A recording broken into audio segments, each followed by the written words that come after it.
இவ்வளவு பெரிய வேதாகமத்தை கர்த்தர் நம்முடைய கையில் கொடுத்திருக்கிறார் என்று சொல்லி அநேக நேரத்தில் நமக்கு ஒரு எண்ணம் வரும்.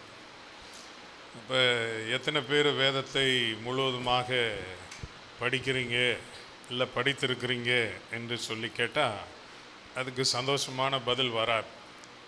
அதனால் நம்ம அதை பற்றி பேச வேண்டாம். வருஷம் ஆரம்பிக்கும் போது நான் இப்படி படிச்சிருவேன் அப்படி படிச்சிருவேன்னு நிறையா திட்டம்லாம் போட்டாலும் வண்டி ஸ்டார்ட் ஆகி போய் பாதியில் நின்றும். ஓகே, அப்படி தானே? நம்ம இதை எப்படி சொல்கிறது, இதை பொது வழியில் பேசுகிறதுக்கு ஒரு மாதிரி இருக்குது அப்படின்னு. ஆனால் உண்மை என்ன என்று சொன்னால், நம்ம முழுவதுமாக வேதாகமத்தை படித்து தெரிந்து கொள்வது ஒரு பக்கம் இருந்தாலும் நிறைய வாழ்க்கை நிகழ்வுகள், சம்பவங்கள், இவர் இப்படி இருந்தார், அவருடைய வாழ்க்கையில் இப்படி நடந்தது, தேவன் விதமாக இடைப்பட்டார், இவர் இப்படி இருந்தார், அவர் வாழ்க்கையில் இப்படி நடந்தது, தேவன் இப்படி இடைப்பட்டார் என்று சொல்லி வேதத்தில் நிறைய காரியங்கள் எழுதப்பட்டிருக்கிறது.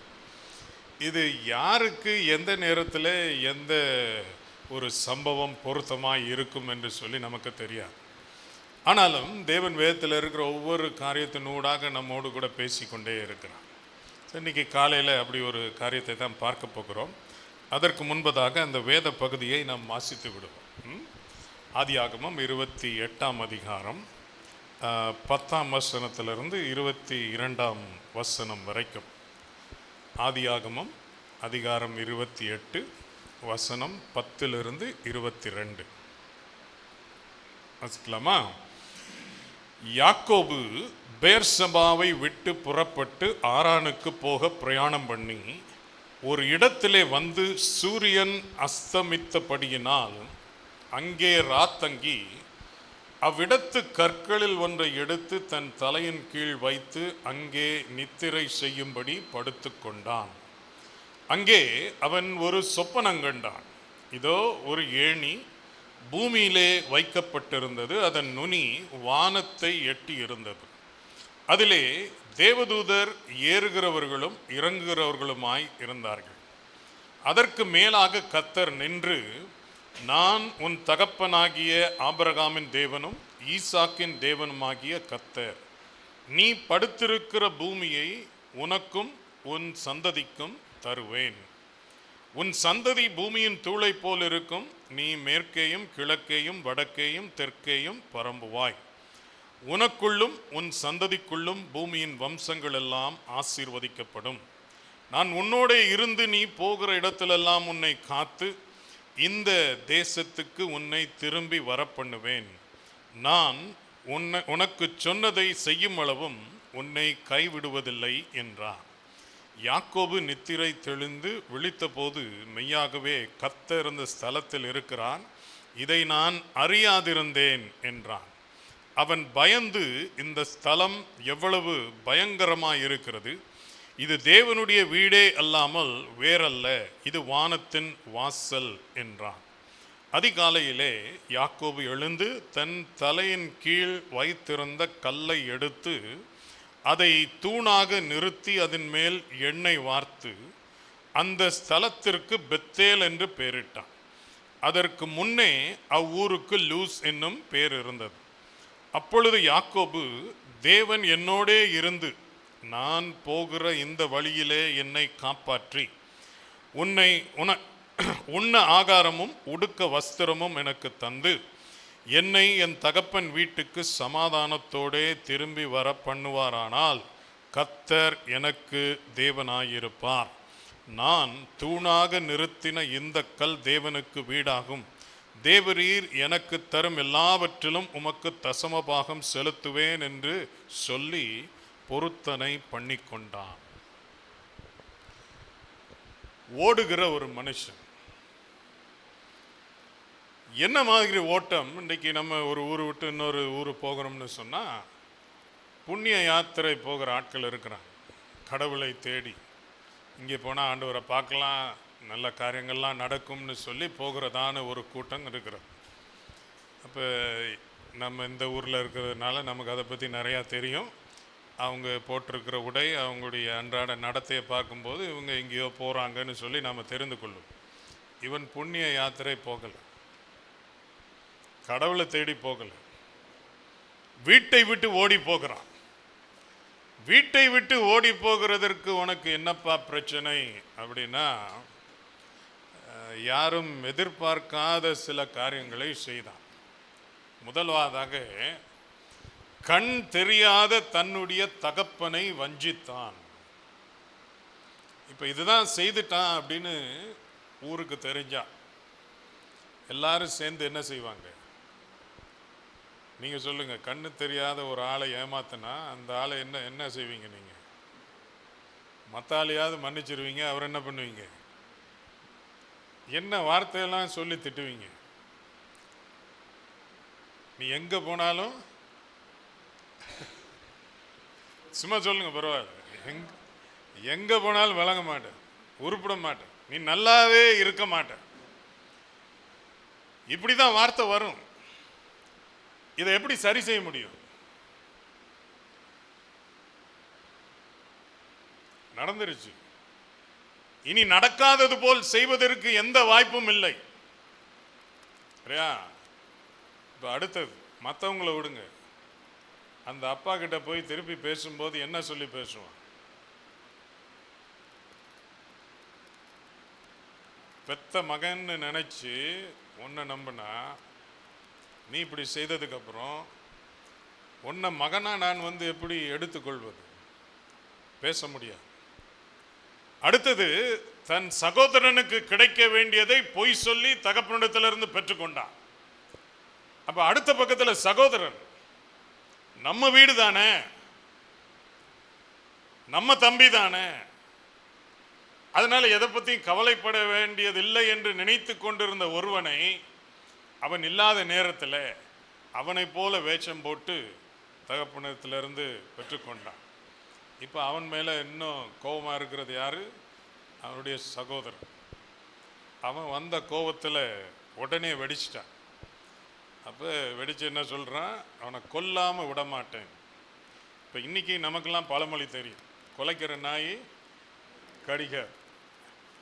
அந்த நேரத்தில் அப்படி எப்படி நானே வெளியே அவனுக்கு உண்மையிலேயே இவனை கொல்லணும்னு சொல்லி திட்டம் இல்லை. அதனால சில நேரத்தில் நம்ம நினச்சிக்குவோம் இந்த ரொம்ப பேசுகிறவங்க தான் வாழ்க்கையில் பெரிய பிரச்சனை. ஆனால் சில நேரம் பேசிட்டா கூட நல்லது. இந்த பேசாமல் உம்முன்னு உட்கார்ந்துருக்கிறவங்க அவங்க மனசுக்குள்ளே என்ன தான் ஓடுது, என்ன தான் செய்வாங்கன்னு தெரியாது. அப்போ அந்த மாதிரி இந்த வட்டாரத்தில் இருக்கிறது யாருன்னா அவங்க அம்மா. எல்லாத்துக்கும் திட்டம் போட்டு கொடுத்தது யாரு? அவங்க அம்மா. கடைசியில் எல்லாருமா சேர்ந்து நடத்தின விஷயம் என்ன அப்படின்னா, நல்லா இருந்த குடும்பம் பிரிஞ்சிருச்சு. அந்த காட்சி உங்களுக்கு எப்படின்னு தெரியணும்னா, ஒரு பறவை நல்லா கூடு கட்டுது, முட்டை போடுது, முட்டை போட்டு குஞ்சு பொறிச்சு குஞ்சு வளர்ந்துட்டு வருது. இந்த நேரத்தில் அந்த கூட்டை கலைத்தால் எங்க போகும்? அப்படி ஒரு சூழல் குடும்பத்துக்குள்ளே வந்து விட்டது ஒருவனுடைய பேராசைனால. அந்த பேராசை பிடித்தவனை குறித்து தான் இப்போ வாசிக்கிறோம். ஓடுகிறான். துக்கம். எங்கே போகிறாய் தெரியாது, என்ன செய்வ தெரியாது. ஆனால் இந்த இடத்திலே நான் இருக்க முடியாது. இருக்க முடியாதுன்னா கொலை பண்ணிடுவேன்னு சொன்ன சகோதரன் ஒரு பக்கம். ஆனால் அது மாத்திரம் அல்ல, குற்ற உணர்வு. இனி தகப்பனை எந்த முகத்தை வைத்துக்கொண்டு தகப்பனிடத்தில் பேசுவது? இவைகள் எல்லாவற்றையும் சரி செய்வதற்கு என்ன பிராயச்சித்தம் செய்வது? ஒண்ணுமே இல்லை, வழியே இல்லை. ஓடுகிறான். ஒரு துரோகி, ஒரு ஏமாற்றுக்காரன், ஒரு வஞ்சகன். சமுதாயம் உண்மையிலேயே இதை பேச ஆரம்பிச்சிருந்துச்சுன்னா அவனை போட்டு வறுத்தெடுத்திருப்பாங்க. அதனால யார் பேச்சையும் கேட்க வேண்டாம் என்று சொல்லி ஓடுகிறான். என்ன நம்பிக்கை? எங்கேயாவது என்னவாது எப்படியோ நடக்கட்டும், போகட்டும், வரட்டும். அப்போ அவங்களுடைய மாமா வீட்டுக்கு போகிறான். அவங்க மாமா வீட்டுக்கு இது வரைக்கும் அவன் போனதில்லை. அவர் எப்படி இருப்பாருன்னே தெரியாது. ஆனால் சொந்தக்காரங்க தூரத்தில் இருக்கிறாங்கன்னு தெரியும். அங்கே போகலாம் என்று சொல்லி போய் ஒரே ஸ்ட்ரெச்சில் போக முடியாததுனால இடையில நிப்பாட்டி அந்த இடத்துல படுக்கிறான். அப்போ வேதம் சொல்லுகிறது, ஒரு இடத்துல இப்போ ஒரு பெரிய இந்த ஊருக்கு வந்தான், அந்த ஊருக்கு வந்தான், அந்த ஊரில் இப்படி இருந்துச்சு, வசதி இருந்துச்சு, அதனால் அங்கே ஓய்வெடுத்தான், அப்படிலாம் இல்லை. அது என்ன வேதம் சொல்லுகிறது அப்படின்னு சொன்னால் 11ஆம் வசனம், ஒரு இடத்துல வந்து, அது எந்த இடம், எந்த இடம்னே தெரியாது, முன்ன பின்ன தெரியாத ஒரு இடத்துல வந்து சூரியன் அஸ்தமித்தபடியினால், சூரியன் கீழே போயிருச்சு. போனது அந்த சூரியன் மாத்திரம் இல்லை, அவன் வாழ்க்கையிலையும் பேராசை பிடிச்சி வந்து எல்லாத்தையும் அடையணும்னு நினச்சியே, இப்போ உன் கையில் என்ன இருக்கு? ஒன்றும் இல்லை, எல்லாம் போச்சு. அவன் வாழ்க்கையிலையும் சூரியன் அஸ்தமித்து விட்டது. அங்கே இரவு தங்குகிறான், வெட்ட வெளியில, எந்த பாதுகாப்பும் இல்லாமல், யாரும் துணைக்கு இல்லாமல் வெட்ட வழியிலே படுக்கிறான். அதனுடைய அடுத்த பங்கு, ஒரு கல்லை எடுத்து தன்னுடைய தலையணையாய் வைத்து படுக்கிறான். இதை வாசிக்கும் போது நமக்கு ஓ அப்படியா அப்படின்னு யோசிப்போம். இதனுடைய உண்மையான தன்மையை நீங்கள் அறியணும்னா ஒரு கல்லை தலைக்கு வச்சு படுத்து பார்க்கணும். நிச்சயமாக யாரும் அவ்வளோ ஈஸியாக பண்ணியிருக்க மாட்டீங்க. அப்படி உங்களுக்கு வாழ்க்கையில் இதெல்லாம் செஞ்சு பார்க்கணுன்னு நினச்சிங்கன்னா ஒரு நாள் ஒரு செங்கலை எடுத்து கட்டிலில் வச்சுட்டு படுத்து பாருங்க. தூக்கம் வருமா வராதா சொல்லுங்க? வராது. ஆனால் அவனுக்கு வந்துச்சு. ஏன் வந்துச்சு? வீட்டிலேயே இருந்த பையன் இவ்வளோ தூரம்லாம் போனதில்லை. அப்போ தூங்கணும்னு நினைக்கிறதுக்குள்ளேயே தூங்குற தருணங்கள்லாம் இருக்குல்ல. நம்ம இவ்வளோ தூரம் செஞ்சுட்டு அங்கே போய் தூங்கலான்னா, பஸ்ஸில் ஏறி உட்காந்துட்டு நம்ம இதை பார்க்கலாம், இதை பார்த்துட்டு வீட்டுக்கு போய் தூங்கலான்னா, பஸ்ஸில் ஏறி உட்காந்தோடனே எப்படா தூங்கணுன்னே தெரியாமல் தூங்குறோம்ல, அந்த மாதிரி தூங்கிட்டான். இப்போ அவன் தூங்கினான், அவனை விட்டுருவான். அவனை வேறொருவன் பார்த்திருக்கிறான் என்று சொன்னால் என்ன யோசிப்பான்? இவன் யாரா பைத்தியக்காரன், இப்படி யாருமே இல்லாத இடத்துல இப்படி கல்லை வச்சு இப்படி படுத்து கிடக்கிறானே, இவனுக்கு அறிவு இருக்கா? இவன் நல்ல ஒழுங்காக இருக்கிறவன் தானா, இல்லை இவனுக்கு எதுவும் ஆயிடுச்சா? இப்படி படுத்து கிடக்கிறானே. என்ன சொல்லணும்னா, வேதம் சொல்லுகிறது, மனுஷருக்கு செமையாய் தோன்றுகிற வழிகள் உண்டு, அவைகளின் முடிவோ மரண வழிகள். எந்த காட்டு மிருகம் வந்தாலும் அவன் இருக்கிற களைப்புக்கு எந்திரிச்சு எங்கேயும் போக முடியாது. அடுத்தது இந்த வனாந்தரமான பகுதியில் இந்த பாம்பு நிறையா இருக்கும், கல்லுக்கு கீழே தான் அது இருக்கும். என்ன வைப்பர், என்ன வேணா நடக்கலாம். அப்போ அவன் தூங்கும்போது நான் தூங்க வேண்டும் என்று சொல்லி தூங்கவில்லை, ஆனால் தன்னிடத்தில் செய்வதற்கு இனி ஒன்றுமே இல்லை என்கிற நிலைக்கு தள்ளப்பட்டான். இந்த சம்பவத்தின் மற்ற பகுதிகளுக்குள்ளே போகிறதுக்கு முன்னாடி இதை குறித்ததான சில வார்த்தைகளை நான் சொல்ல விரும்புகிறேன். இவனுக்கு தேவன் வாக்குத்தத்தம் பண்ணினான், நீ நல்லா இருப்பேன்னு சொல்லி வாக்குத்தத்தம் பண்ணினான்.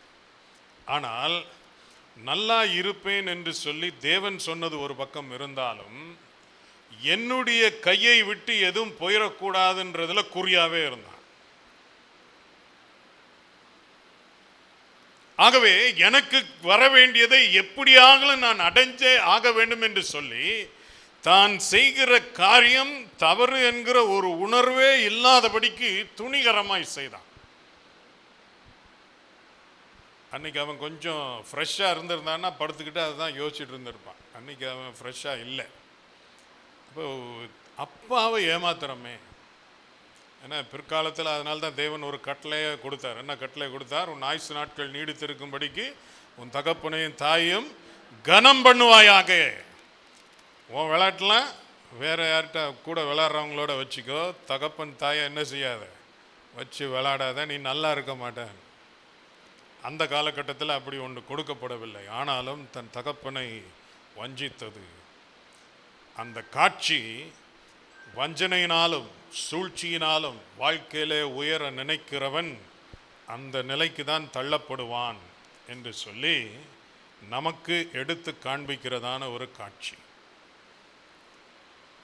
இது செய்யாமல் நாம் எல்லாரும் பரிசுத்தவான்களாய் எப்பயும் இருக்கிறது போல இருக்கலாம்னு நினைக்கலாம். ஆனால் சில சூழல் வரும்போது அவசரப்பட்டு முடிவெடுத்து இப்படி ஏதாவது செய்துவிட்டு அதை எப்படி சமாளிக்கிறதுன்னு தெரியாமல் தவிக்கிற ஆட்கள் நிறைய பேர் இருக்கிறாங்க. உடனே சொல்ல மாட்டாங்க, இவ்வளோ வேலை பண்ணியிருக்கீங்களே, அது முதலையே சொன்னீங்கன்னா அது என்னன்னு சொல்லி பார்த்துருக்கலாமேனா பார்க்க மாட்டாங்க. அது வெடிக்கிற வரைக்கும் பொறுத்திருப்பாங்க. இது வெடித்து நம்ம கண்ட்ரோலுக்கு மிஞ்சி போயிருச்சுங்கும்போது தான் என்ன ஆச்சு ஏதாச்சுன்னு சொல்லி திரும்ப ஒன்று ஒன்றா வரும். இது சிறிய அளவுலையும் இருக்கும், பெரிய அளவுலையும் இருக்கும்.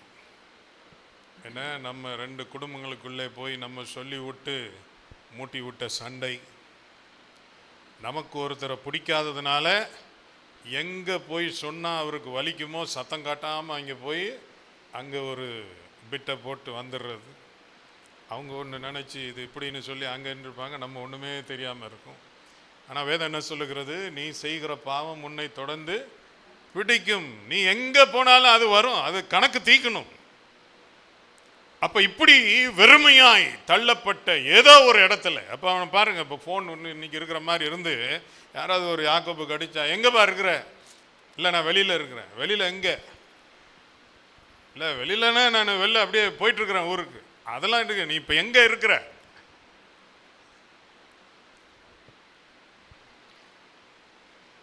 இந்த மாதிரி ஒரு நெருக்கத்தில் அகப்பட்டிருக்கிறவர்களுக்கு என்னதான் வாழ்க்கையில் ஒரு நம்பிக்கை என்கிறதான கேள்வி நமக்குள்ளே வருகிறது. இப்போ படுத்தா அங்கே ஒரு சொப்பனம் அவனுக்கு வந்தது. அவன் காட்சியை பார்க்கவில்லை, சொப்பனம் அவனுக்குள்ளே வந்தது. சொப்பனம் வந்தபோது அவன் கண்ட காட்சி என்ன? பூமிக்கும் வானத்துக்கும் ஒரு ஏணி. இப்போ சொப்பனத்திற்கு பெரிய கணக்கு வழக்கெல்லாம் தேவையில்லை. சொப்பனம் என்ன வேணால் நடக்கும். நாளைக்கு நீங்களும் நானுமே இமயமலையில் மீட் பண்ணி காப்பி குடிக்கிற மாதிரி இருக்கும்.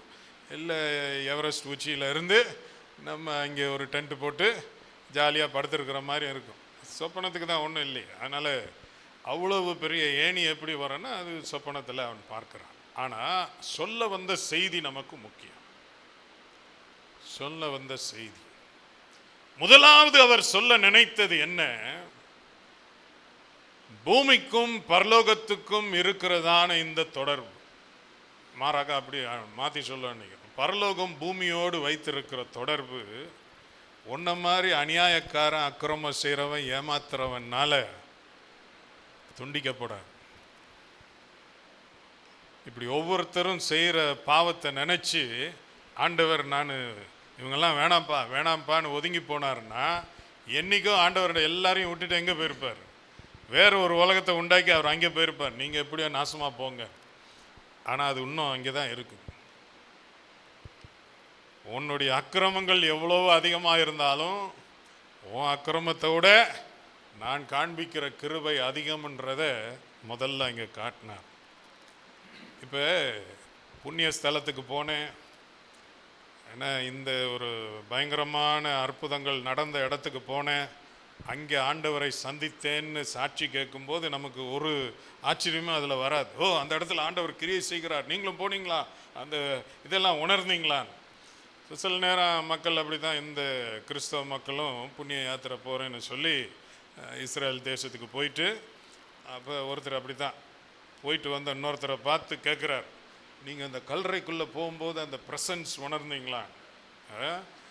அப்போ இந்த ப்ரெசன்ஸ் பிரச்சனை வரக்கூடாதுன்னு தான் இயேசு உயிரோடு எழுந்த உடனேயே தேவதூதன் என்ன சொன்னா, அவர்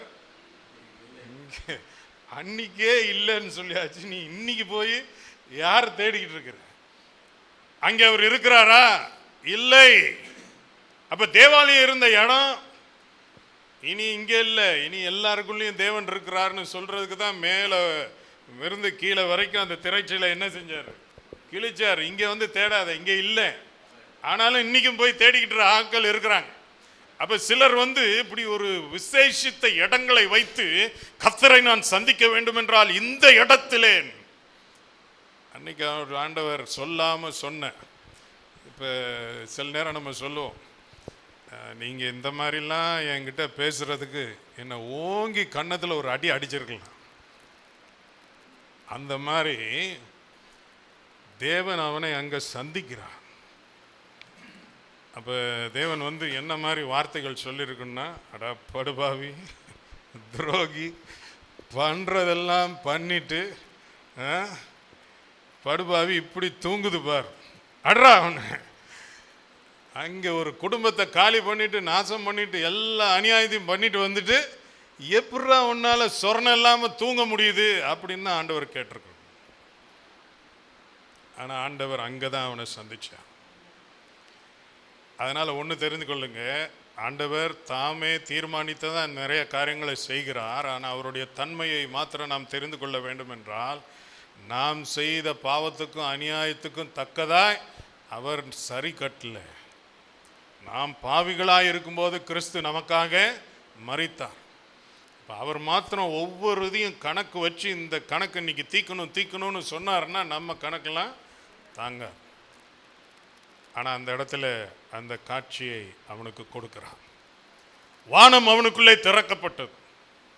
அதே இடத்துல தேவதூதர்கள் ஏறுகிறதும் இறங்குறதுமாய் இருந்ததான அந்த இடத்துல மேலே தேவன் இருக்கிறான். அந்த காட்சியின் மூலமாக தேவன் உணர்த்தினது, நீ எங்கே போனாலும் நான் உன் கூட தான் இருக்கிறேன், என்னை விட்டு நீ எங்கேயும் போக முடியாது. இதுதான் பிற்காலத்தில் சங்கீதக்காரன் ஒரு நல்ல வசனமாக எழுதுகிறான். அதை வாசிப்புமா? 139 சங்கீதம் 7ஆம் வசனம் 8ஆம் வசனம். சங்கீதம் 139 7 8.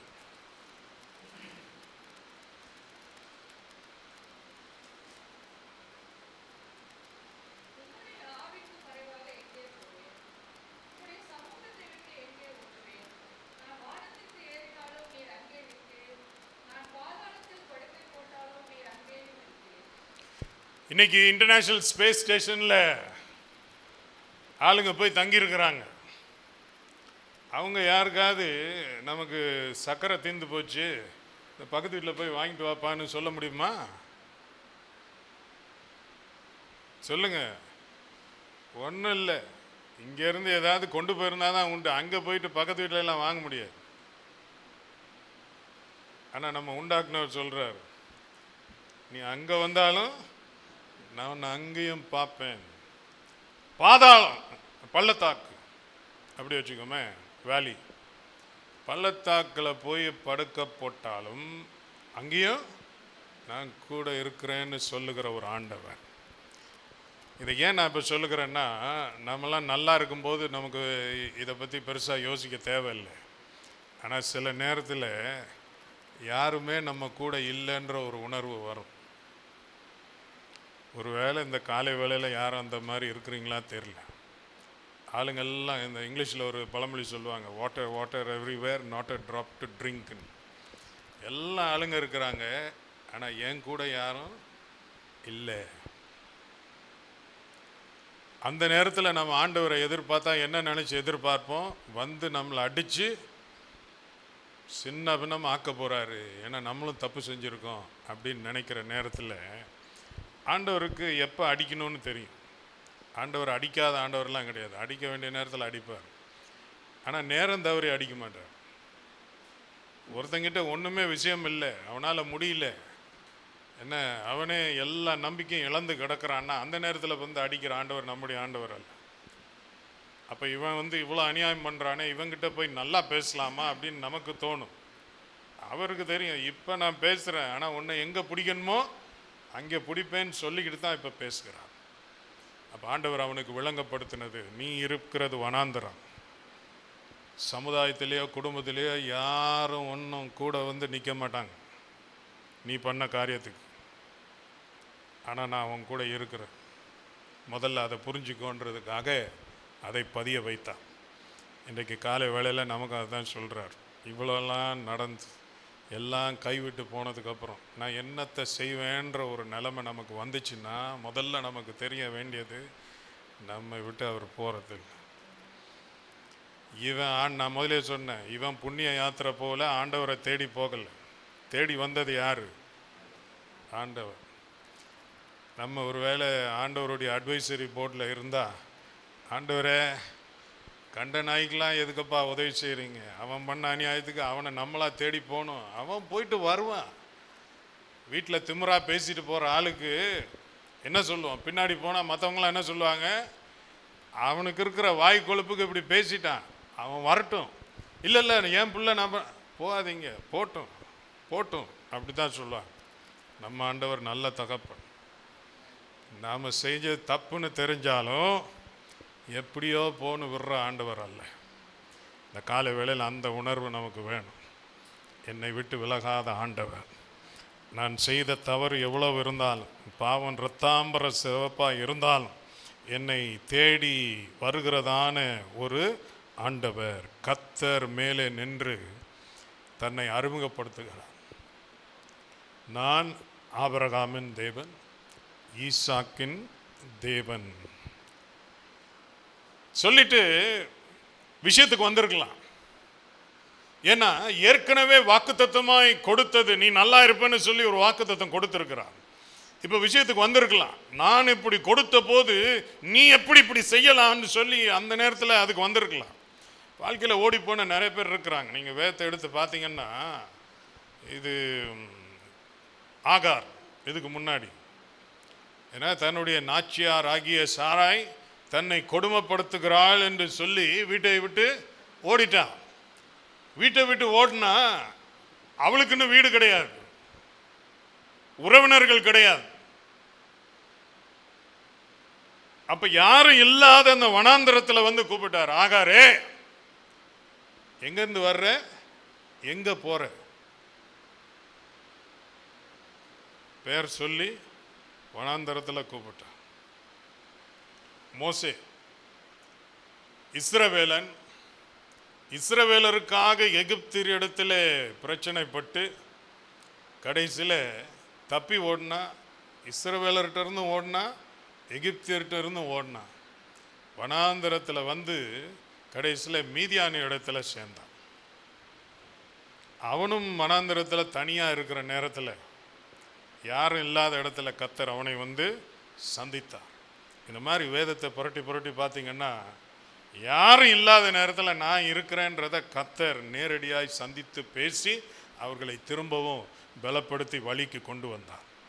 அதனால் உங்களுக்கு இன்றைக்கி சொல்லுகிறேன், எந்த நெருக்கம் எப்படி வந்தாலும் சரி, நம்ம கூட இவங்கெல்லாம் இருந்தாங்க, அவங்கெல்லாம் இருந்தாங்க, இப்போ இவங்க இப்படி பண்ணிட்டாங்க, அவங்க இப்படி பண்ணிட்டாங்கன்னு சொல்லி சொல்கிறதற்கு நிறையா கதை உங்களுக்கு இருந்தாலும் சரி, யார் போனாலும் சரி, கையில் ஒன்றுமே இல்லை, வெறுங்கையாயிட்டேன், எனக்கு இனிமேல் எப்படி நான் வாழ்க்கையை வாழ முடியும், என்கிட்ட இருந்தது எல்லாத்தையும் இழந்துட்டேன் அப்படின்னு சொன்னாலும் நான் இருக்கிறேன்னு சொல்கிறேன், நான் இருக்கிறேன்னு சொல்கிறேன்.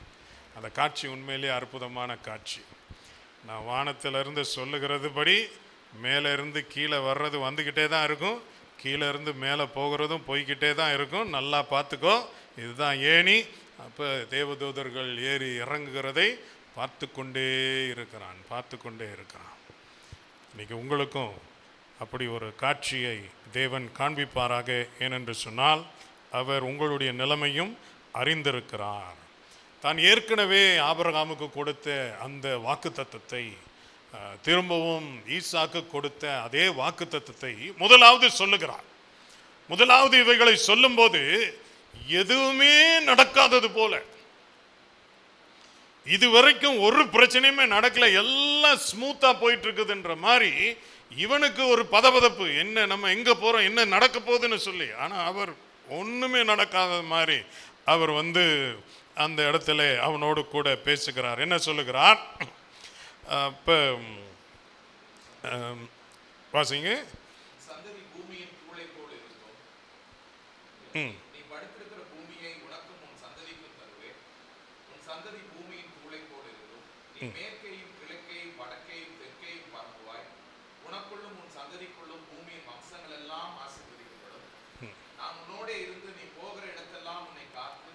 இந்த தேசத்திற்கு உன்னை திருப்பி வர பண்ணுவேன், நான் உனக்கு சொன்னதை செய்யும் அளவு உன்னை கைவிடுவதில்லை என்றார். சரி, இப்போ இந்த ஏணி கதை ஏற்கனவே சொன்னேன்ல, ஏணியில் தேவதூதர்கள் இறங்குறது ஏறுறதுன்னு. அது உண்மையிலே வசனத்தை பார்க்கும்போது அதில் 12ஆம் வசனத்தில் கடைசி பகுதி வாசிக்கிறோம். என்ன வாசிக்கிறோம்? அதிலே தேவதூதர் ஏறுகிறவர்களாகவும் இறங்குகிறவர்களாம். இப்போ ஸ்டார்டிங் பாயிண்ட் எங்க சொல்லுங்க? இங்கே இங்கே. இப்போ ஏற்கனவே சொல்லிட்டாரு, நான் உன் கூட தான் இருக்கிறேன். இப்போ அங்கே இருக்கிறவங்க இறங்கி வந்து ஏறி போகிறதுன்னா நமக்கு அது ஓகே, அவங்களாம் மேலே இருக்கிறாங்க. ஆனால் அவனுக்கு பதியபட்ச இன்னொரு காட்சி எங்கே இருந்து? இங்கேருந்து போகிறாங்க. அப்போ இங்கே இருக்கிறவங்க எங்கேயுமே போகலை. இப்போ கர்த்தர் தன்னுடைய வாயாலே சொல்லுகிறார், நான் உன்னோட கூட இருந்து, உன்னோட கூட இருந்து. அவன் என்ன நினைச்சான்? திறமையையும் சாமர்த்தியத்தையும் சூழ்ச்சியையும் பயன்படுத்தி கொண்டால் நம்ம வாழ்க்கையில் அடைய வேண்டியது எல்லாவற்றையும் நம்ம அடைந்து விடலாம். இப்போ ஆண்டவர் இங்கே சொல்கிறாரு, நான் உன் கூட இருக்கிறேன்னா நான் எடுத்த தீர்மானத்தினால உன்னோட கூட இருக்கிறேன். அதனால தான் அவருக்கு சொல்ல முடிந்தது, நீங்கள் என்னை தெரிந்து கொள்ளவில்லை, நான் உங்களை தெரிந்து கொண்டேன். இன்னைக்கு நாம மாத்திரம் அவரை தெரிந்து கொண்டு அதை நிமித்தமாக தான் எல்லாம் நடக்கணும்னு சொன்னால் இல்லை. விசுவாசம் நமக்கு தேவை. ஆனால் வேதம் சொல்லுகிறது, விசுவாசத்தை துவக்குகிறவரும் முடிக்கிறவரும் யார் தான்? அவர் தான். அப்போ நான் உன் கூட இருந்து நான் இந்த காரியங்கள்லாம் சொல்கிறேன்ல, இது எல்லாத்தையும் செஞ்சு முடிக்கிற வரைக்கும் நான் எங்கேயும் போகல. நீ போய் ஏமாத்தினியே, அப்போ நீ என்ன நினச்சிட்டு ஏமாத்தின? இவரை நம்பி பிரயோஜனம் இல்லை, இவரை நம்பி பிரயோஜனம் இல்லை. இப்போ உன்னை தவிக்க விட்டு நான் வேடிக்கை பார்க்கலாம். ஆனால் உனக்கும் எனக்கும் வித்தியாசம் இருக்குது. உன்னை மாதிரி கீழ்த்தரமாக யோசிக்கிற ஆள் நான் இல்லை, நான் உன் கூட தான் இருக்கிறேன். இது மாதிரி தொட்டதுக்கெல்லாம் எல்லாத்தையும் கேன்சல் பண்ணுறது. சில நேரத்தில் ஆண்டவர் அதையும் செய்தார். ஆனால் நம்ம செய்கிற ஒவ்வொரு தவறுக்கும் நம்ம இடத்துல இருக்கிற எல்லாத்தையும் கட் பண்ணிக்கிட்டே வந்தார். நமக்கு ஒன்றுமே இருக்காது. நான் இவைகளை உனக்காக செய்து முடிப்பேன் என்று சொல்லி அவனுக்கு மீண்டுமாக ஒரு உத்தரவாதத்தை கொடுக்கிறார். நான் உன்னோட இருந்து நீ போகிற இடத்திலெல்லாம் உன்னை காத்து இந்த தேசத்திற்கு உன்னை திரும்பி வர பண்ணுவேன், நான் உனக்கு சொன்னதை செய்யும் அளவும் உன்னை கைவிடுவதில்லை என்றார். இந்த வார்த்தை வேணும். கர்த்தருடைய வார்த்தை அந்த எசேக்கியேல் சொல்கிற மாதிரி உலர்ந்த எலும்புகளை உயிரடைய செய்தது, இல்லாதவைகளை இருக்கிறவைகளை போல அழைக்கிற தேவன். வெளிச்சம் உண்டாக கடவுது என்று சொன்ன உடனே வெளிச்சம் உண்டாச்சு. அந்த மாதிரி தன்னுடைய வார்த்தையினாலேயே எல்லாவற்றையும் செய்யக்கூடியவர் இப்போ அந்த வார்த்தையின் உத்தரவாதத்தை கொடுக்கிறார். நான் சொன்னேன்ல, வேதம் இவ்வளோ பெரிய புத்தகம். அநேக நேரத்தில் நம்ம வேதத்தை முழுசாகவும் படிக்கிறதில்ல. ஆண்டவர் அப்படி நீங்கள் டெஸ்ட்டு பாஸ் பண்ணாதான் நான் உங்களை விசுவாசிகளாக ஏற்றுக்கொள்ளுவேன்னு சொல்லியிருந்தாருன்னா இன்றைக்கி நிறைய பேர் அப்படியே ஆக முடியாது. இப்போ இன்னும் சொல்லப்போனால் கல்வி அறிவு இல்லாதவங்களுடைய நிலைமையெல்லாம் என்ன ஆகிறதுங்கிற ஒரு கேள்விக்குறி வரும். அதனால் நாம் தெரிந்து கொள்வதற்கு தயக்கம் காண்பிக்கக்கூடாது, இன்னும் நம்ம தெரிந்து கொள்ளணும். ஆனால் அவர் சொல்லுகிற அந்த வார்த்தை நம்முடைய வாழ்க்கை முழுவதுக்கும் இருக்கிற உத்தரவாதம். குறிப்பாக நாம் நெருக்கத்தில் வழியே இல்லை என்று சொல்லி ஆண்டவரிடத்தில் கேட்கும்போது நமக்கு அவர் சொல்லுகிற அந்த ஒரு வார்த்தை இல்லாவிட்ட அந்த ஒரு வசனம் நம்ம வாழ்க்கை முழுவதுக்கும் அவர் கொடுக்கிறதான உத்தரவாதம். அதனால் உங்களுடைய ரட்சிப்போ இல்லை ஆண்டவருக்காக நீங்கள் எடுத்த தீர்மானங்களோ சில வசனங்களை சார்ந்திருந்தால் ஆயுசு நாள் முழுவதும் அந்த வசனத்தை என்ன செஞ்சிடக்கூடாது, விட்டுறக்கூடாது. அதுதான் நம்மை வாழ வைக்கும். அப்போ அவர் சொல்கிறார், நடந்ததெல்லாம் அப்புறம் பேசுவோம், நான் சொன்னதை நான் திரும்ப சொல்கிறேன். நான் உன்னை இப்படி வாழ வைக்க போகிறேன், நீ நல்லா இருப்ப, நீ இந்த மாதிரி நிலைமையில் இருப்ப என்பதை அவனுக்கு அதை தெளிவாக சொல்லிவிட்டார். யாக்கோபு நித்திரை தெளிந்து, யாக்கோபு நித்திரை தெளிந்து. அவன் திறந்தது வெறும் கண்ணை மாத்திரம் இல்லை, இருளுக்குள்ளே இருந்தவன் இப்போ தான் வெளிச்சத்தை பார்க்குறான். இவ்வளோ நாள் வாழ்க்கை என்பது வேற என்னவோன்னு நினைச்சுக்கணும். பாருங்கள், வேதம் மனுஷன் அப்பத்தினாலே மாத்திரமல்ல தேவனுடைய வாயிலிருந்து புறப்படும் ஒவ்வொரு வார்த்தையினாலும் பிழைப்பான் என்பதற்கு இது ஒரு எடுத்துக்காட்டு. இவன் பிழைக்கிறதற்கு என்ன இருந்துச்சு அவன்கிட்ட? ஒன்றுமே இல்லை. முதலீடு போடுறதுக்கு பணம் இருந்துச்சா, இல்லை உதவி செய்கிறதுக்கு ஆட்கள் இருந்தார்களா? அந்த வார்த்தை நான் சொன்னதை நிறைவேற்றி முடிக்கும் வரைக்கும் நான் எங்கேயும் போகலன்னு சொன்ன அந்த வார்த்தை இன்னைக்கு உங்களுக்கும் எனக்கும் வாழ்க்கையில் எவ்வளவோ இருக்கலாம். ஆனால் இது எல்லாத்தையும் கை வைக்கிறதுக்கு ஆளுங்க வெயிட் பண்ணிக்கிட்டு இருக்கிறாங்க. நாம் நல்லா இருக்கிற வரைக்கும் ஒரு அளவுக்கு இதெல்லாம் நம்ம கையில் வச்சுக்கலாம். ஆனால் நமக்கு கொஞ்சம் ஒரு மாதிரி இருந்துச்சுன்னா எல்லாம் போயிடும். சமீப காலத்தில் நடக்கிறது என்ன? மக்கள் நான் பாஸ்வேர்டு வைக்கல, சாவி வைக்கல, எல்லாமே பயோமெட்ரிக்ஸில் தான் அப்படின்னா, தூங்கும்போது பயோமெட்ரிக்ஸை வச்சு காரியத்தை முடிச்சுட்டு போயிடுறாங்க. நம்மள்கிட்ட இருந்து எடுக்கிறதுக்கு எத்தனையோ பேர் இருக்கிறாங்க. ஆனால் அவர் சொல்கிறார், நான் உனக்கு கொடுத்த வார்த்தையை யாரும் உன்கிட்ட இருந்து எடுக்கவே முடியாது. ஆமென். அவர் எனக்குன்னு கொடுத்த வார்த்தையை உலகத்தில் இருக்கிற எந்த சக்தியும் என்னிடத்திலிருந்து எடுக்கவே முடியாது. அதனால அதை அவர் வலியுறுத்துகிறார். இந்த வார்த்தையை நம்பி நீ வாழ்க்கையை சந்திச்சு போ. இப்ப விழித்து கொண்டான். விழித்து கொண்ட உடனே அவன் தன்னுடைய அனுபவத்தை எல்லாவற்றையும் கொஞ்சம் அப்படியே திரும்பி பார்க்கிறான். முதலாவது சொல்லுகிறான், இந்த ஸ்தலத்தில் கர்த்தர் இந்த ஸ்தலத்தில் இருக்கிறார், இதை நான் அறியாதிருந்தேன். நம்முடைய ஆண்டவர் தேவாலயத்தில் மாத்திரம் இருக்கிறவர் அல்ல.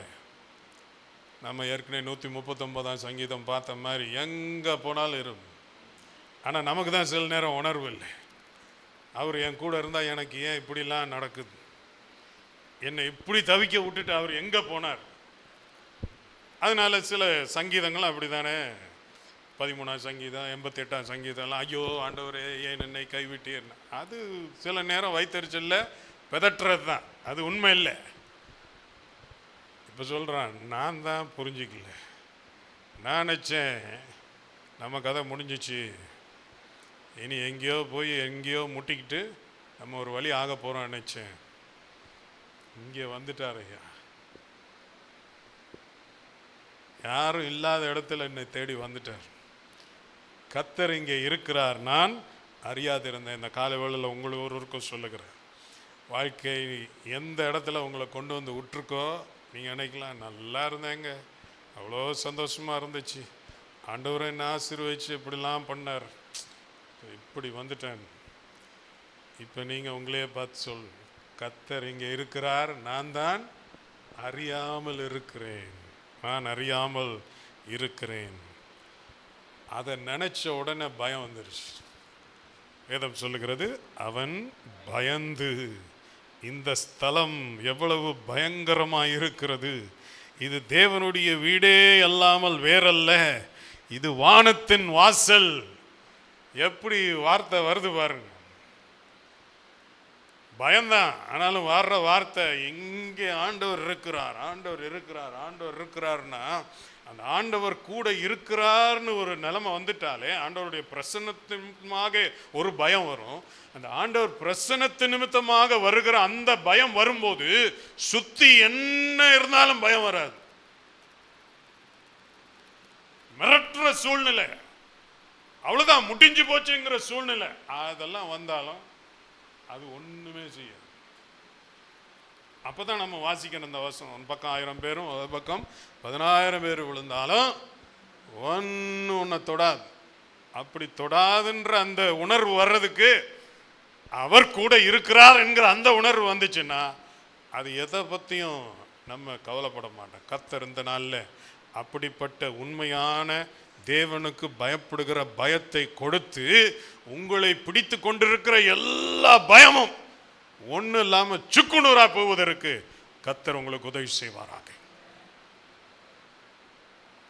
இவங்கிட்ட இப்ப ஒண்ணுமே இல்லை, வாழ்க்கையை சந்திக்கணும். ஆனா சொல்றான், இல்லை, அவர் கூட இருக்கிறார்.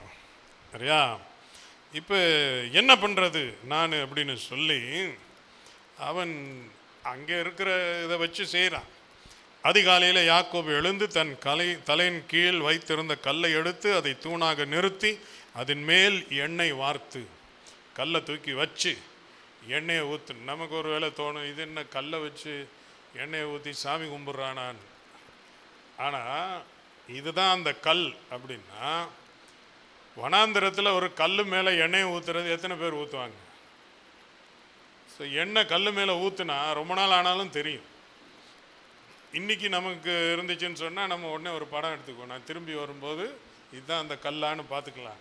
அன்றைக்கி அவனுக்கு அதுக்கு ஒரு மார்க்கர் வேணும். ஏன்னா அடுத்தாப்பில் சொல்கிறான் நான் திருப்பி இங்கே வரணும்னு. அப்போ எண்ணெய் ஊற்றி அதுக்கு ஒரு பேரும் வைக்கிறான். அந்த ஸ்தலத்திற்கு பெத்தேல் என்று பேர் வைக்கிறான். பெத்தேல் என்று சொன்னால் தேவனுடைய வீடு. பெத் என்றால் வீடு, ஏல் என்றால் தேவன் பேரிட்டான். அதுக்கு முன்னாடி அதுக்கு வேற பேர் இருந்துச்சு, லூஸ்ன்னு இருந்துச்சு. அப்பொழுது இப்போ சொல்லுகிறான், இப்போ நான் வாழ்க்கையை வேற மாதிரி பார்க்குறேன். எப்படி பார்க்குறேன்?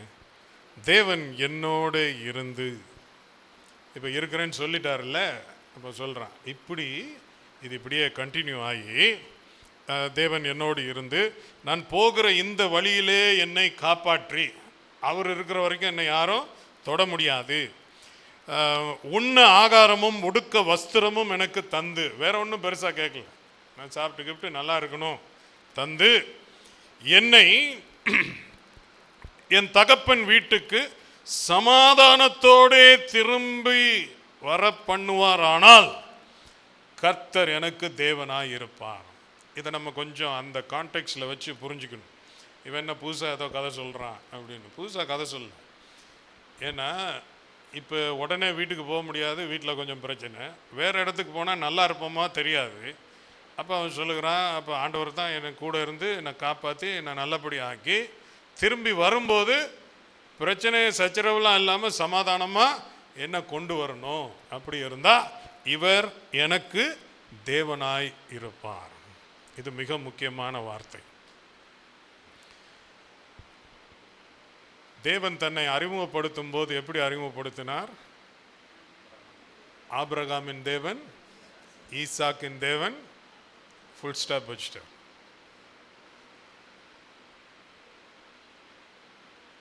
இப்ப யாக்கோபின் தேவன் யாக்கோபை பார்த்து சொல்லல.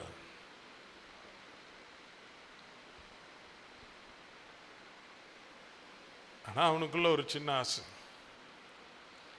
என் தகப்பனுக்கு மாத்திரம் தேவன் அல்ல, என் தாத்தாக்கு மாத்திரம் அல்ல, எனக்கும் அவர் தேவனாயிருப்பார். எவ்வளவோ நடந்துச்சு. ஆனால் கர்த்தர் அவன் சொன்ன மாதிரியே அவனை காப்பாற்றி திருப்பி அந்த இடத்துக்கு கொண்டு வந்தார். அவனுக்கு பயம் இருந்துச்சு, தன்னுடைய அண்ணனை திருப்பி பார்க்கும்போது அண்ணன் எதுவும் செஞ்சிருவானவன். ஆனால் அண்ணன் பாசமாக கட்டி தழுவி கண்ணீர் ஒரு அளவுக்கு அவன் அந்த லெவலுக்கு போயிட்டான். ஏன்னா அவர் சொன்னார், நான் உன்னை கொண்டு போவேன், உன்னை திரும்ப வருவேன் இந்த இடத்துக்கு. அவர் சொன்னப்ப என்னங்க மாறிச்சு? சுற்றுச்சூழல்ல கல் மாறிச்சா? இந்த கல் அப்படியே தலையணையாக மாறிடுச்சா? பஞ்சா மாறிச்சா? மாறல. கையில் பணம் வந்து கொட்டுச்சா? கொட்டலை. உடனே 100 பேர் பக்கத்தில் வந்து நின்னாங்களா? நாங்கள் இருக்கிறோம், உங்களுக்கு என்ன வேணும் சொல்லுங்க, நாங்கள் எல்லாம் செஞ்சு கொடுக்குறோம். ஒன்றுமே மாறல, ஒரு துரும்பு மாறல.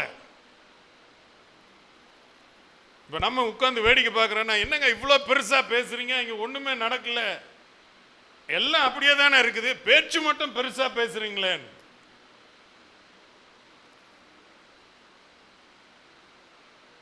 ஆண்டவர் சொல்லியிருப்பார், தம்பிங்களா நீங்கள்லாம் மறந்துடுவீங்க என்ன சொன்னீங்க. நான் எதையாவது சொன்னால் அதில் இருக்கிற கமா கூட மறக்க மாட்டேன். அதனால நான் சொன்னா கேளு கேளு. இன்னைக்கு உங்களையும் பார்த்து அதே தான் சொல்கிறேன்.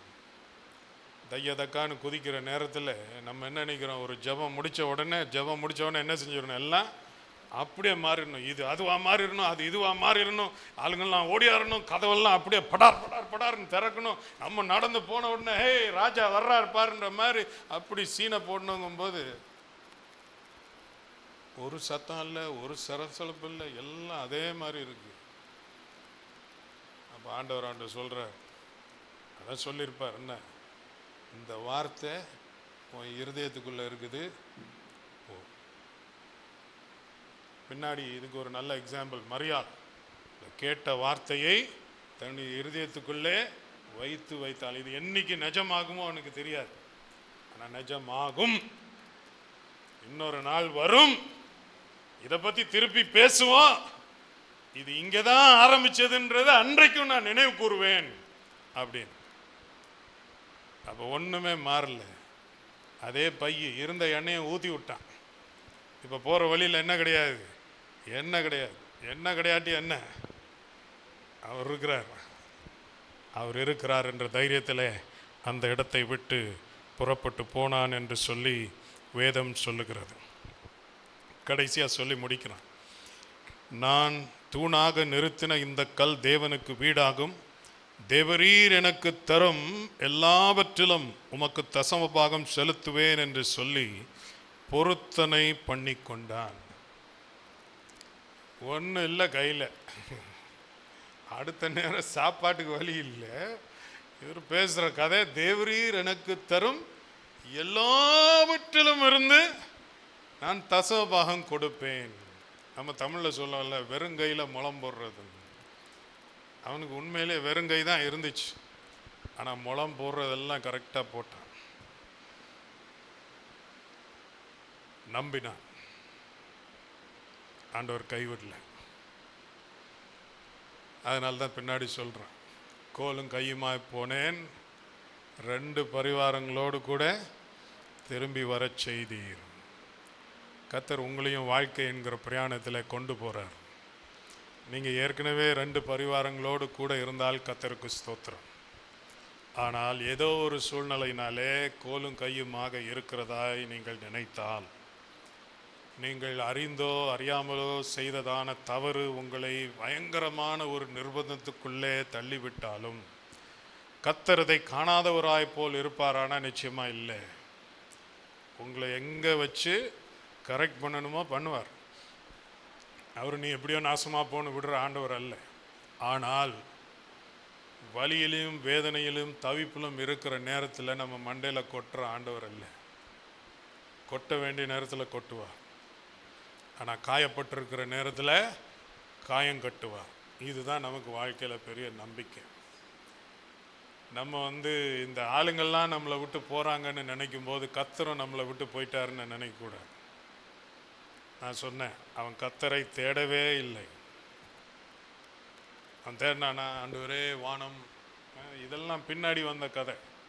இது வானத்தின் வாசல். அப்போ அதுக்கு முன்னாடி வேற வானமாக இருந்துச்சு, அதே வானம்தான். அவனுக்கு தெரியல, உணர்வில்லை. இந்த காலை வேளையில் கர்த்தர் உங்களுக்கு சொல்லுகிறார், நீங்கள் இருக்கிற சூழ்நிலையில் உங்களோடு கூட இருக்கிறார். வேற யாரும் கிரியை செய்யாத நேரத்தில் அவர் கிரியை செய்வார். அது ஒரு பெரிய அற்புதம். ஆனால் எல்லாம் உடனே மாறணும்னு நினைக்காதீங்க. நீங்கள் இன்னும் போக வேண்டியது இருக்கிறது, வாழ்க்கையில் கற்றுக்கொள்ள வேண்டிய பாடங்கள் இருக்கிறது. கர்த்தர் அதன் ஊடாக எடுத்து சொல்லுவார். ஆனாலும் தான் சொன்ன அத்தனை காரியத்தையும் நிறைவேற்றும் அளவும் அவர் ஓய்வதில்லை. கர்த்தர் உங்கள் வாழ்க்கையை கட்டி எழுப்புவாராக. கட்டுறதுக்கு கை கொடுக்குற ஆட்கள் இருக்கிறாங்க, கர்த்தருக்கு ஸ்தோத்திரம். ஆனால் நிறைய நேரம் கை கொடுப்பதில்லை. ஆனால் நம்முடைய ஆண்டவர் சொல்கிறார், நான் உன்னை கை விடுவது இல்லை. அவங்கெல்லாம் எப்போ கொடுப்பாங்கன்னு நீ பார்த்துக்கிட்டே இருக்கணும். சில நேரம் கொடுப்பாங்க, சில நேரம் எடுப்பாங்க. ஆனால் நான் உன் கையை பிடிச்சிட்டு உன் கையை விடுவதே இல்லை. இதை விட பெரிய ஆண்டவர் யார் கிடைப்பா? யாக்கோபு ஒரு பெரிய தேசமானான். பிற்காலத்தில் அந்த தேசத்திற்கு தன்னை அறிமுகப்படுத்தும் போது இதே ஆண்டவர் சொன்னார், நான் ஆபிரகாமின், ஈசாக்கின், யாக்கோபின் தேவன். அன்னைக்கு எத்தன். ஆனால் அந்த தேவன் பிற்காலத்தில் தன்னை அறிமுகப்படுத்துவதற்கு இவன் பேரை எடுத்துக்கொண்டார். இதுக்கு தான் கிருபை என்று பெயர். இதுதான் கிருபை. அந்த கிருபை காலைதோறும் புதிதாக இருக்கிறது. ஆகவே இந்த கிருபையில செழித்திருங்கள், நல்லா இருங்க. வாழ்க்கை நம்மளை பிரேக் போட வச்சாலும் பிரேக் போடுங்க. ஆண்டவர் நடத்தி கொண்டு போக வேண்டிய நேரத்தில் நிச்சயமாய் கொண்டு போவார். கண்களை மூடி நாம் ஜெபிப்போமா?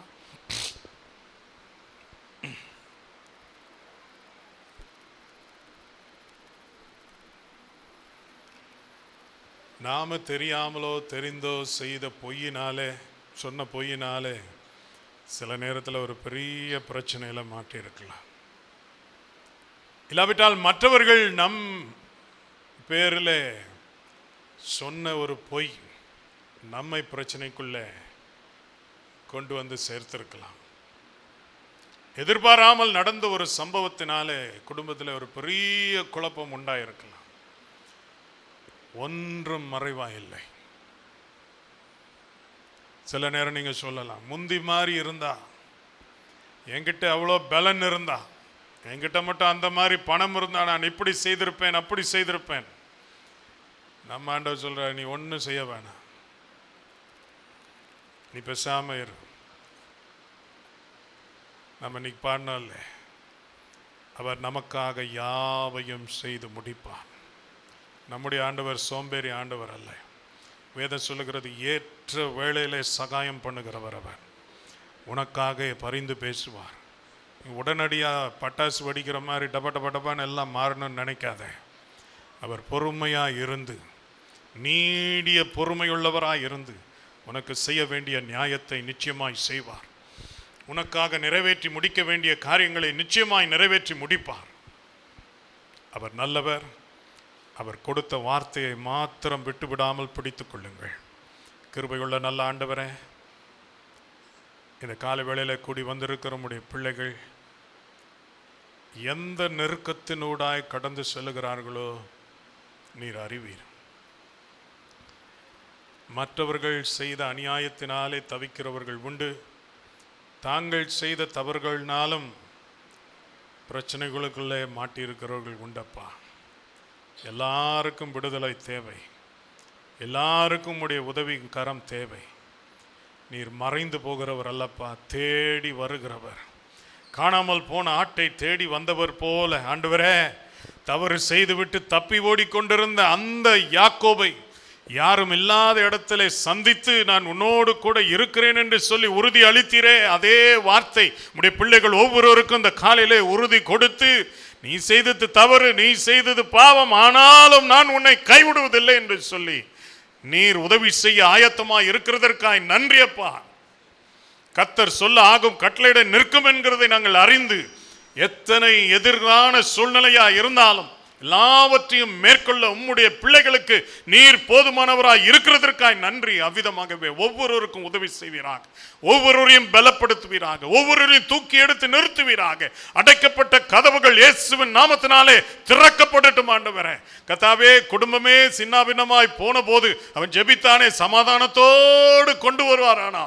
நீர் சமாதான பிரபு என்பதை அவன் அறிந்திருந்தானே, அதே போல எந்தெந்த குடும்பத்திலே சமாதான குறைச்சல், சண்டை சச்சரவு நீடிக்கிறதோ, ஒன்றுமே நடக்காதது போல இருக்கிறதோ, இனி இதற்கு வாய்ப்பே இல்லை என்று பேசப்படுகிறதோ, உம்முடைய பிள்ளைகளை அதே இடத்துக்கு சமாதானத்தோடு நீர் கொண்டு போவீராப்பா. எல்லா குடும்பங்களில் இருக்கிற சண்டைகளும் இயேசுவின் நாமத்தினாலே நீங்கி போவதாக. ஒரு பெரிய சமாதானமும் சந்தோஷமும் நிம்மதியும் உம்முடைய பிள்ளைகளுக்கு உண்டாகட்டும் அப்பா. இந்த கால வேளையில நீர் கூட இருக்கிறீர் என்ற அந்த உணர்வோடு கூட நான் சொன்ன காரியங்களை செய்து நிறைவேற்றும் அளவும் நான் ஓய்வதில்லை என்று சொல்லுகிற உம்முடைய வார்த்தையின்படி உம்முடைய பிள்ளைகள் சமாதானத்தோடு கூட இந்த இடத்தை விட்டு போகட்டும். கர்த்தர் பெரிய காரியங்களை செய்வீராக. ஆனால் உம்முடைய நேரத்திற்காக பொறுமையோடு காத்திருந்து உண்மையாய் தங்களுடைய ஓட்டத்தை தொடர, ஆண்டவரே உம்முடைய வார்த்தையை இன்னும் வாஞ்சையாய் தேட, தங்களை உம்முடைய சமூகத்திலே நிறுத்தி, ஆண்டவரே உம்முடைய வார்த்தையின் அடிப்படையிலே தங்களை பரிசோதித்து பார்த்து மாற்ற வேண்டியவைகளை மாற்றிக்கொள்ள உம்முடைய பிள்ளைகளுக்கு உதவி செய்வீராக. இந்த காலை வேளையில யாக்கோபின் வாழ்க்கையின் மூலமாக எங்களோடு கூட பேசினதற்காய் நன்றி. தொடர்ந்து எங்களோடு கூட இடைப்படும். தாழ்த்தி ஒப்பு கொடுக்கிறோம். இயேசுவின் நாமத்தில் ஜெபிக்கிறோம் நல்ல பிதாவே. ஆமேன், ஆமேன்.